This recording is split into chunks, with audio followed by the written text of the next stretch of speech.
Good morning everyone. मेरा नाम है उमेश कुमार डहरिया। आज अपन देखेंगे साधारण ब्याज। तो साधारण ब्याज में है क्या क्या चीज, वो सारी चीज देखिए। साधारण ब्याज जिसको बोला जाता है simple interest. Simple interest, simple interest साधारण ब्याज। साधारण ब्याज जिसमें आपको मिलेगा मूलधन, जिसको बोला जाता है प्रिंसिपल। प्रिंसिपल इसके साथ साथ आपको मिलेगा दर, जिसको बोला जाता है रेट। उसके बाद आपको मिलेगा समय, जिसको बोला जाता है टाइम। और इसी के साथ साथ मिश्र धन देखेंगे। मिश्र धन क्या है, तो मिश्र धन जिसको बोलते हैं अपन अमाउंट। इसको मूलधन को P से डिनोट करते हैं, रेट R से डिनोट करते हैं, टाइम समय को T से, और अमाउंट को A से डिनोट करते हैं। साधारण ब्याज बराबर होता क्या है, तो साधारण ब्याज बराबर आपका होता है, साधारण ब्याज बराबर होता है SI is equal to P into R into T upon में 100। ये होता है आपका साधारण ब्याज। अब इस वाले को इधर ले आइए तो ये हो जाएगा SI into 100 is equal to P into R into T. अब आप इससे एक एक चीज का आप मान निकाल सकते हैं। जैसे अगर मैं बात करूं, इसके बाद अगर मैं आपको बात करूं कि आपको P निकालना है, तो P क्या हो जाता है, तो P इज इक्वल टू हो जाएगा SI इंटू 100 अपॉन में क्या हो जाएगा R इंटू टी। ये हो जाएगा P। मूलधन की बात होगा, प्रिंसिपल की बात होगा। अगर आपको R% निकालना है, प्रतिशत निकालना है, दर निकालना है, तो दर क्या हो जाएगा, तो दर हो जाएगा SI इंटू 100 अपॉन में P इंटू टी। और अगर आपको T टाइम निकालना है, समय कितना है, तो SI इंटू 100 अपॉन में क्या हो जाएगा, तो अपॉन हो जाता है P इंटू R। और अगर आपको अमाउंट निकालना है, मिश्र धन निकालना है, तो मिश्र धन क्या हो जाता है, तो मिश्र धन हो जाता है प्रिंसिपल इंटू SI। और SI बराबर क्या होता है, P into R into T upon में 100।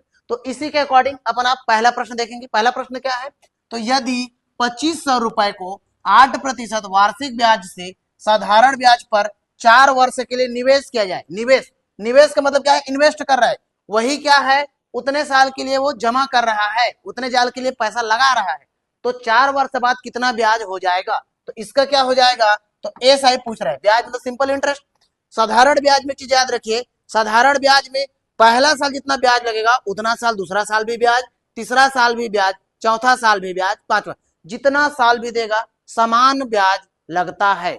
अगर दर परसेंट अलग अलग की बात करेंगे तो हर साल अलग अलग दर प्रतिशत उसके अकॉर्डिंग रहेगा तो लगेगा। लेकिन अगर सेम दर है, 8% है, तो पहला साल के लिए भी 8%, दूसरा साल के लिए भी 8%, तीसरा साल के लिए भी 8%, चौथा साल के लिए भी 8%, दर क्या लगेगा, समान। तो SI बराबर क्या हो गया, P into R into T upon में 100। P आपको कितना दिया हुआ है, P आपको दिया है 2500, तो ये हो गया 2500 इंटू आपको दर कितना दिया हुआ है 8%, तो ये हो गया 8। उसके बाद आपको समय कितना दिया हुआ है, तो समय दिया हुआ है 4 साल, तो ये हो जाएगा 4 बटे पे 100।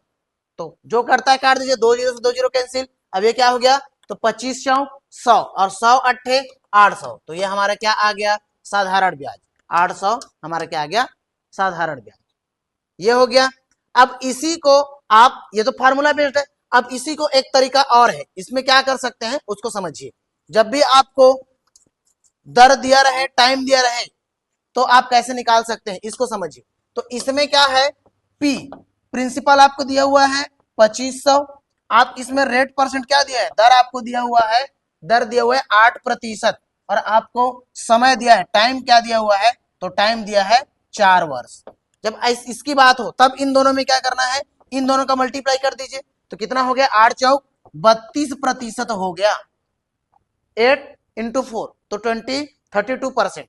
32%। अब इनमें रख दीजिए कितना, 2500 का मतलब गुणा 32% क्या होगा, तो 32% प्रतिशत हटेगा तो नीचे क्या आ जाएगा 100, तो प्रतिशत हटते ही बटे में आ गया 100। अब इसको आप कैंसिल कर सकते हैं, 2 जीरो से 2 जीरो कैंसिल, 25 दूनी 50 का शून्य आया कितना 5, और 25 थे 75 और 5 80, तो ये आ गया आपको 80। इस वाले कंडीशन पे भी आ गया। एक तो फार्मूला बेस्ड आ सकते हो, दूसरा ये तरीका है। ठीक है, चलिए इसी के आगे चलते हैं। नेक्स्ट प्रश्न, दूसरा प्रश्न क्या बोल रहा है? दूसरा प्रश्न को ध्यान से पढ़िए। दूसरा प्रश्न बोला जा रहा है, यदि 1100 रुपए को 7% वार्षिक साधारण ब्याज की दर पर 3 वर्ष के लिए निवेश करता है तो 3 वर्ष बाद क्या होगा? यहाँ पे 2 बार 3 वर्ष हुआ है। 2 बार 3 वर्ष बोलने का मतलब ये है कि 3 अलग अलग साल पे नहीं, 3 साल तक निवेश किया और उसी 3 साल में कितना ब्याज है ये पूछा जा रहा है। मतलब यहाँ पे प्रिंसिपल की बात होगी तो प्रिंसिपल कितना है? 1100 रुपए। यहाँ पर दर की बात हो रहा है, रेट क्या लग रहा है? तो 7%। और यहाँ पे टाइम की बात हो रहा है तो टाइम क्या लग रहा है? 3 वर्ष। अब इन दोनों का मल्टीप्लाई जैसे बताए हैं तो जाएगा 21। अब इन पे रख दीजिए 1100 का 21% हटने के लिए बटे पे 100, तो ये 2 0 2 0 कैंसिल। अब 11 गुणित 21 करना है तो 11 का मल्टीप्लिकेशन बहुत आसान है। यहाँ पे रख दीजिए 1 और यहाँ पे रख दीजिए 2, दोनों को ऐड कर दीजिए, ये हो जाएगा 331। कहाँ पे दिख रहा है? ये वाले ऑप्शन पे। 11 का कैलकुलेशन बहुत आसान है। अगर आपको बोल दिया जाए 4 7 2 गुणित 11 करना है तब क्या करना है? 2 लिख लीजिए इधर, 4 लिख दीजिए इधर, फिर इन दोनों का योग, ये कितना हो गया? 9, और फिर इन दोनों का योग 7 4 कितना हो गया? 11 का एक कैरी होगा तो ये 4 से जुड़कर कितना हो गया? 5, ये इतना हो जाएगा। अगर आपको 11 का मल्टीप्लिकेशन 1 2 3 4 के साथ 11 का मल्टीप्लिकेशन करना है तब क्या हो जाएगा? 4 लिख दीजिए इधर, 1 लिख दीजिए इधर, फिर इन दोनों का योग कितना हो गया? 7, फिर इन दोनों का योग कितना हो गया? 5, फिर इन दोनों का योग कितना हो गया? 3, तो ये हो जाएगा 11 का गुणा। तो 11 का मल्टीप्लिकेशन बहुत आसान है, तो आपका आंसर क्या हो जाएगा? ये। चलिए नेक्स्ट इसी के साथ चलते हैं तीसरा प्रश्न। तीसरा प्रश्न क्या है उसको देखते हैं। तीसरा प्रश्न भी ध्यान से पढ़िए। तीसरा प्रश्न क्या बोला जा रहा है? 3000 रुपए का 9% वार्षिक ब्याज की दर से 3 वर्ष का साधारण ब्याज। दोनों फार्मूला बेस्ड जा सकते। साधारण ब्याज बराबर क्या होता है? मूलधन गुणित दर गुणित समय बटे में 100, ये होता है साधारण ब्याज। अब हमने बताया है कि प्रिंसिपल, पहले प्रिंसिपल कितना हुआ है? 3000, फिर रेट परसेंट क्या है? तो रेट परसेंट आपको लग रहा है 9%, और उसके बाद समय कितना लग रहा है? टाइम, तो कितना लग रहा है? 3 वर्ष। अब इन दोनों का मल्टीप्लाई तो कितना हो जाएगा? 9 तिया 27, तो ये हो जाएगा 27। 3000 का 27, तो 3000 गुणित 27 प्रतिशत, ये प्रतिशत है, प्रतिशत हटते ही नीचे लग जाता है 100, 2 0 कैंसिल। अब इनका कर दीजिए 27 तिया 81 और 1 0 है तो लगा दीजिए, ये आ जाएगा आपका क्या? साधारण ब्याज। ये तो ये आपका हो जाएगा 810 रुपए साधारण ब्याज। क्लियर? इसी प्रश्न को आप फार्मूले बेस्ड जा सकते हो। साधारण ब्याज बराबर क्या होता है? जिसको बोला जाता है सिंपल इंटरेस्ट। सिंपल इंटरेस्ट बराबर क्या हो जाएगा?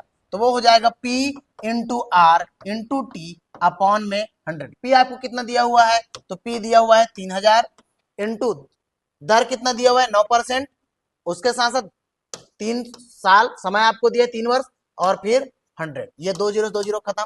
फिर क्या हो जाएगा? इनका मल्टीप्लाई कर दीजिए, 9 तिया 27 और 27 तिया 81 और उतना ही 0, ये देखिए। लेकिन एग्जाम में क्या होता है? अधिकांश हमको फार्मूला याद ही नहीं आता। तो अपना फंडा यही है कि फार्मूला जो है आपको पूरा रटने की जरूरत नहीं है, आप उसको आसानी से समझ सकते हैं कि क्या क्या लग रहा है। अगर दर आपको दिया हुआ है, समय दिया हुआ है, दोनों का मल्टीप्लिकेशन कर दीजिए, आप क्या निकाल सकते हैं? एसआई साधारण ब्याज निकाल सकते हैं। क्लियर है? इतना आया समझ में? चलिए आगे बढ़ते हैं। चौथा प्रश्न। अब ये लगा हुआ है, अब ये क्या है? तो इसको थोड़ा ध्यान से समझिए कि इतना परसेंट है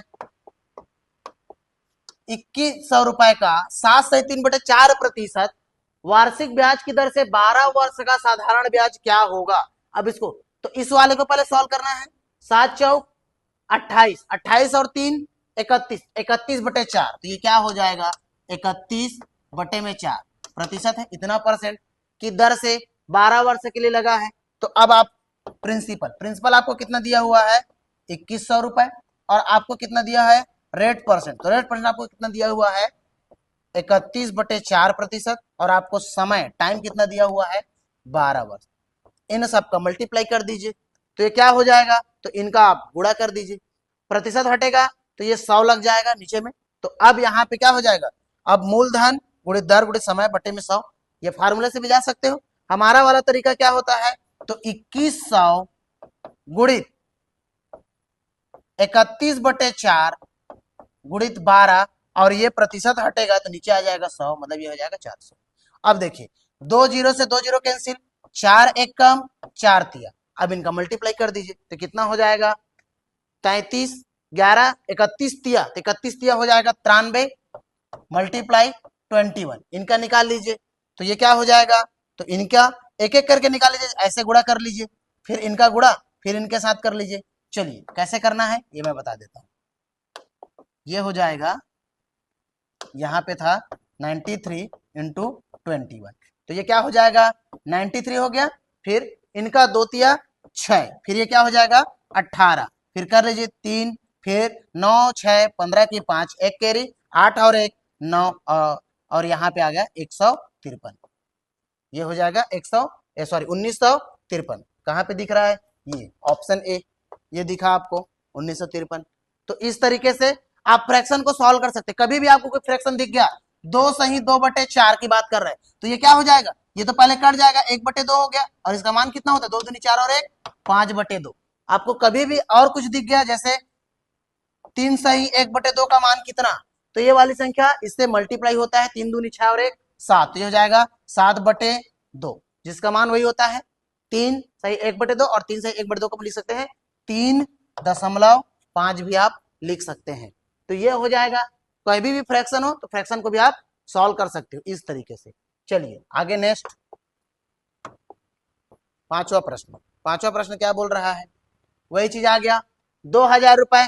अब यहाँ पे आपको क्वेश्चन आपको एग्जाम हॉल में मिलेगा, केवल पढ़ना क्या है, क्या क्या दिया होता है, ये हमारा हो गया प्रिंसिपल, ये हो गया हमारा रेट, और ये हो गया हमारा टाइम।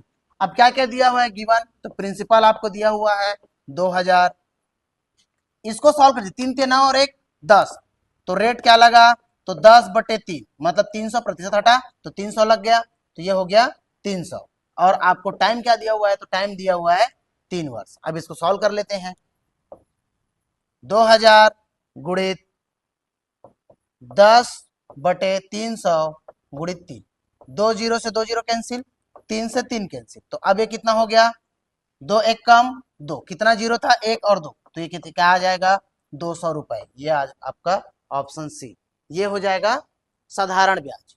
चलिए नेक्स्ट, बहुत इजी है, आप खुद देख समझ सकते हैं। 9,210 रुपए पर साधारण ब्याज की दर से पहले वर्ष के लिए 4%।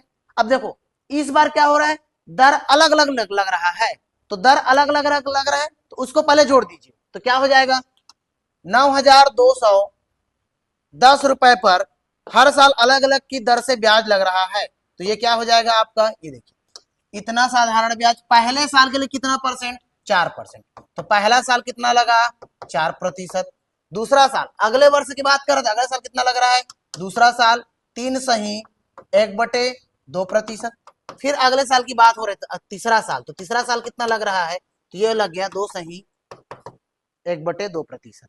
अब इन सबको जोड़ दीजिए, तो जोड़ना कैसे है, 4 और 3 7 और 2 9, तो ये हो गया 9, उसके बाद 1 और 1 जोड़ के क्या हो गया 2 2/2, क्योंकि अपान में 2 है तो 1 और 1 जुड़ के 2 हो गया, मतलब क्या आ गया 1, या समझ सकते हैं ये क्या है 1/2 आधा %, और ये 1/2 ये क्या है आधा %, तो जब भी 1/2 तो दोनों जुड़ के कितना हो गया 1%। पहला साल, ये दूसरा साल, ये तीसरा साल, तीनों साल पे दर कितना लगा, तो दर हमको कितना लग गया है 10%, कितने रुपए में 9,210 रुपए में, तो 9,210 रुपए का 10% क्या हो जाएगा, तो 1/10 मान होता है, तो 0 से 0 कैंसिल हो जाएगा, मतलब क्या आ गया 10%, ये हो जाएगा 921 रुपए, तो ये हो जाएगा आपका 921 रुपए। डायरेक्ट आप सॉल्व सकते, या फिर 10% को आप सॉल्व कर सकते हो, 10% बराबर क्या होता है 1/10, जैसे 10% करते ही 100, तो ये हो जाएगा 0 से 0 कैंसिल, तो क्या मान आ गया 1/10, तो इसी को रख सकते हो 9,210 रुपए का 1/10%, तो ये हो जाएगा 0 0 कैंसिल, तो इतना रुपए। क्लियर है, या उस वाले में आपको समय ऑलरेडी दिया हुआ था, अलग अलग दिया था, तो डायरेक्ट आप लिख सकते थे 9,010 का 10%, तो ये हो जाएगा 0 0 कैंसिल, ये तो ये क्या आ गया आपका साधारण ब्याज, ये मिल गया इस वाले प्रश्न का। चलिए नेक्स्ट अपन चलते हैं 7वां प्रश्न में। इसमें भी वही पूछा है। इसमें क्या बोला जा रहा है, तो इसमें भी देखिए 3100 रुपए पर साधारण ब्याज की दर से पहले वर्ष अलग अलग इन्वेस्ट कर रहा है। पहले साल कितना ब्याज पड़ रहा है, तो पहले साल उतने ही रुपए पे 3%, अगले साल मतलब उसके जस्ट अगले की बात कर रहे हैं तो कितना पड़ रहा है 7.5%, और अगले मतलब उसके अगले साल की बात कर तीसरा वर्ष कितना पड़ रहा है 4.5%। तो पहला साल कितना पड़ा, तो पहला साल पड़ा 3%, फिर दूसरा साल इसी में ऐड करना है, दूसरा साल कितना पड़ जाएगा तो 7.5%, और तीसरा साल की बात करेगा तीसरा साल कितना पड़ रहा है 4.5%। ठीक है, ये भी देख सकते हैं 31 रुपए फर्स्ट 3%, 7.1/2%, और नेक्स्ट ईयर 4/1%। चलिए ये आ गया आपका पहला साल का 3%, दूसरा साल का 7.5%, तीसरा साल का इतना %। तो टोटल अपन निकाल लिए, तो पहले में 3 और 7 10 हो गया, 10 और 4 14, और आधा आधा जुड़कर 1 हो गया, तो टोटल कितना हो गया 15%। 15% कितने पे 31,000 पे, तो निकाल सकते हैं 31,000 का 15%, प्रतिशत हटते नीचे में 100, तो 2 जीरो से 2 जीरो कैंसिल। अब इनका कर दीजिए, तो 15 एक कम 15, 15 का 5 एक कैरी, फिर आ जाएगा 15 तिया 45 और एक 46, तो इतना, और एक जीरो बचा था तो एक जीरो लगा दीजिए, तो क्या आ जाएगा 4,650। ऑप्शन बी आपका ये आ जाएगा। बहुत आसान है, साधारण ब्याज हर साल अगर यही चीज सेम परसेंट सेम दर सब में लगता समान लगता है तो डायरेक्ट मल्टीप्लाई करते। अगर मुझे बोला जाता कि 5%, अगर मुझे ये बोला जाता कि प्रिंसिपल मुझे दिया गया है 1,000 और इनका रेट ऑफ इंटरेस्ट है 5%, कितने साल के लिए 4 साल के लिए, तब मुझे करना क्या है 4 साल, तो इन दोनों का टाइम आपको दिया हुआ 4 साल, इन दोनों का मल्टीप्लाई, तो इस 1,000 का 5 चौक 20, तो 20% हटते ही नीचे में 100, एक जीरो से जीरो कैंसिल, इस जीरो से इस जीरो कैंसिल, तो कितना हो जाएगा 2 एक कम 2 और 2 जीरो, तो ये आ जाएगा 200 रुपए। अब यही चीज अगर मुझे ये बोल देता कि रेट ऑफ इंटरेस्ट चेंज कर दिया, अब मान अगर मुझे चेंज कर देता, अब मुझे प्रिंसिपल दिया गया है 1,000 रुपए, रेट क्या दिया गया है, तो रेट दिया है 4% और टाइम दिया है 5 साल, 5 साल, तो जब भी दे तो इन दोनों का मल्टीप्लाई, इन दोनों का मल्टीप्लाई क्या हो जाएगा 5 चौक 20, तो इस 1,000 पे 20% हटते ही नीचे में 100, तो एक जीरो कैंसिल, इस जीरो से इस जीरो, तो भी क्या आ गया 200। ये देखिए बहुत आसान है, इन दोनों का रेट और टाइम दोनों का मल्टीप्लिकेशन कर दीजिए उस पर, तो ऐसा ही आपको मिल जाएगा। चलिए अब आगे इसी के साथ साथ नेक्स्ट प्रश्न देख लेते हैं कि ये क्या बोल रहा है। अब ये बोल रहे हैं किसी धन राशि पर 3% वार्षिक दर पर 9 वर्षों का ब्याज 729 रुपए, वह धनराशि ज्ञात कीजिए। अब यहाँ पे आपको क्या दिया गया था, वहां पे बाकी सब प्रश्न में आपको दिया गया था मूलधन, और यहाँ पे मूलधन ही पूछ रहा है, क्या पूछ रहा है अमाउंट मिश्र धन। इस वाले प्रश्न में क्या पूछा है, मूलधन के साथ साथ इतना उसको ब्याज मिलता है, ये आपका है साधारण ब्याज मिल रहा है, कितने मूलधन पे इतना ब्याज मिलेगा, मतलब यहाँ पे टोटल अमाउंट की बात कर रहे हैं, मतलब मिश्र धन की बात कर रहे हैं। और मिश्र धन हमारा निकलता कैसे है, मिश्र धन, तो मिश्र धन प्रिंसिपल और एसआई दोनों का मिश्रण से निकलता है। अब यहाँ पे आपको वह धन निकालना, तो क्या कर सकते हैं, एक तरीका क्या है, गो टू ऑप्शन, आप पहला चीज कर लीजिए, गो टू ऑप्शन से चले जाइए कि इन्हीं ऑप्शन में से कोई ना कोई होगा, इसको अपन मान सकते हैं मूलधन, तो ये क्या है सारे हमको मूलधन है, ये अपन समझ सकते हैं कि अगर मूलधन मेरा 2700 रुपए है, जिसको ब्याज मिलाकर तो सब में आप साधारण ब्याज पहले माइनस कर दीजिए तो वो निकल जाएगा, इन सब में आप उतना पैसा माइनस कर दो तो ये आपको मिल जाएगा, क्योंकि वह राशि ही तो पूछा है, कितनी है वह राशि ये पूछा जा रहा है। तो चलिए 2700 का कितना 3%, तो इनका मल्टीप्लाई कर दीजिए, तो 9 तिया 27, तो 27 आ गया, प्रतिशत हटते ही नीचों में 100, तो ये 2 जीरो से 2 जीरो कैंसिल, तो ये क्या हो गया 27 का वर्ग कितना होता है, तो 27 का वर्ग होता है 729। ये देखिए पहला ही मिल गया कि अगर वह मूलधन मेरा क्या है 2700, तब मुझे ब्याज कितना मिल जाता है 729 रुपए। ऑप्शन से मैंने तुरंत बना लिया कि वह राशि 2700 रहा होगा, जिसके कारण ₹729 मुझे क्या मिल रहा है, मूलधन। बाकी तीनों गलत हो जाएगा। तो पहले ऑप्शन मिल गया। पहले ऑप्शन में अगर नहीं रहता दूसरा भी चेक करते, दूसरे पे नहीं रहता तीसरा भी चेक करते, और अगर तीसरा पे नहीं रहता तो आप डी को गोला लगा देना आंख बंद कर, क्योंकि तीनों जब गलत है एक तो सही होगा ही होगा। क्लियर है? आया सबको समझ में? चलिए, और अगर अब ऑप्शन नहीं है, अब ऐसा कोई प्रश्न नहीं होगा जिसमें, या ऐसा कोई एग्जाम नहीं होगा जिसमें आपको ऑप्शन ना दे, ऑप्शन तो देगा ही देगा, लेकिन अब अपने को जाना है, ठीक है, अब अपने को जाना है, तो अपन दूसरा क्या चेक कर सकते हैं, तो चलिए उसी को अपन देख लेते हैं कि क्या क्या मिलकर बनता है भाई। तो प्रिंसिपल के साथ साथ यहां पे क्या निकाल देते, प्रिंसिपल का मल्टीप्लाई कर देते किससे, रेट ऑफ टाइम, रेट और टाइम अपॉन में 100 इज इक्वल टू क्या लेते थे, एसआई।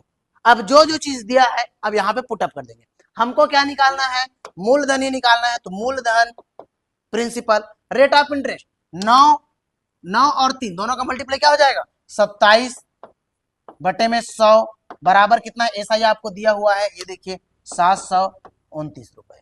क्लियर है? ये संख्या उधर चला जाएगा तो ये क्या हो गया, P इंटू 27 के बराबर 72900, ये हो गया। अब ये 27 एक कम और ये 27 का वर्ग है 729, तो ये हो जाएगा 27 और उतना ही जीरो लग जाएगा, मतलब P बराबर आपको क्या मिल गया, 2700 मिल गया। तो इसमें आप इसको पुटअप करके आप बना सकते हैं। क्लियर है? इतना आया सबको समझ में? चलिए आगे बढ़िए, नेक्स्ट क्या बोल रहा है, नेक्स्ट प्रश्न, नौवां प्रश्न। नौवां क्या है, किसी धन राशि पर इतना प्रतिशत की दर से उतना वर्षों का ब्याज इतना हो जाता है, मतलब कितना बोल रहा है, 210 रुपए। ये क्या है आपका, ये है आपका साधारण ब्याज, ये क्या पड़ रहा है आपको, साधारण ब्याज। तो इन दोनों को पहले सॉल्व कर लीजिए, तो ये कितना है, 4 × 12 और 3 15/4, प्रतिशत हटाने के लिए 100 इंटू इनका 3 दूनी 6 और 1 7/3। अब जो कट रहा है काट दीजिए, 3 एक कम 3 पंचे, तो ये कितना हो गया, 5 7 35 बटे में कितना 400। ये निकल गया कहां पे, अभी जस्ट पिछले प्रश्न देखे थे, मूलधन गुणित उतना 35/400 के बराबर कितना है, एसआई आपको दिया हुआ है, एसआई 210। अब ये रख लीजिए, कुछ कट रहा है, ये संख्या उधर चला जाएगा, इससे पहले इधर का जो कट रहा है उसको काट दीजिए। तो क्या क्या कट रहा है इसको देख लेते हैं। तो ये कट रहा है 7 से कटा 7 तिया और ये कटा 7 पंचे, 5 से भी कट रहा है, 5 एक कम 5 छक्का, तो ये संख्या उधर चला जाएगा। तो P बराबर क्या हो जाएगा, 6 चौक 24 और उतना ही जीरो, तो ये क्या आ गया 2400, ऑप्शन बी आपका। क्लियर है? आ रहा है सबको समझ में? बहुत आसान है साधारण ब्याज। नेक्स्ट आगे पढ़ते हैं, आगे क्या बोला जा रहा है, अगर किसी धन पर साधारण ब्याज की दर पहले वर्ष के लिए इतना परसेंट, 9 से 2/3%, अगले वर्ष के लिए 3% और उसके अगले साल 4 से 1/3% लग गए, तो अगर कुल साधारण ब्याज हमें इतना 11,900 रुपए प्राप्त होता है, वह धनराशि ज्ञात कीजिए। चलिए, तो हर साल अलग अलग, और यहाँ पर भी मूलधन के ही बात हो रहा है, तो मूलधन क्या हो जाएगा ये अपन देख लेते हैं। यहाँ पर प्रिंसिपल ही निकालना है, तो प्रिंसिपल इंटू आपको पता है P इंटू टी अपॉन में 100 अपॉन में SI, ये सब चीज इस वाले पे रखना है, इस वाले पे रखिए आपको मान मिल जाएगा। क्लियर है? ये आपके लिए होमवर्क है, ये आप सब सॉल्व कीजिए और मुझे कमेंट बॉक्स में बताइए कि कौन से सही क्या है। और अगर क्लास अच्छा लगा है तो सब्सक्राइब कीजिए, हमारे चैनल को आगे बढ़ाइए।